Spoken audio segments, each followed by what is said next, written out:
बरं झालं पण जवळ आली आपल्याला दिल्ली जा सोपं होईल. तर अजित पवार असं म्हणाले की आज मोफत रेल्वे आहे, उद्यापासून तिकीट काढा, बीडकरांचं काही खरं नाही, तुम्हीही बीडचं भूमिपत्र आहे, असं पद्धतीनं बोलणं उग्रारे असं बोलणं आम्हाला माहिती आहे कोणाच्या चिठीत हात घालते तसं आम्हाला माहितच येते. खोसा ढाणं सोडायचेच नाही ती. म्हणजे आम्ही का फुकटे जाऊन यायचे का? फुकट जातो का रेल्वेने कुठं बी?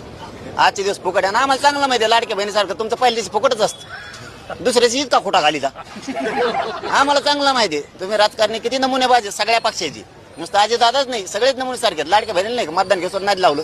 मतदान झालं की म्हणले तू निकषातच बसा ना, तू लाडकी बहीणच नाही, तू सावतर बहीणच हे. ते असले ते नमुने. आता लाडकी बहीण काचका दाखवते ना, पैसे घेऊन काचका दाखवते ना आता डबल.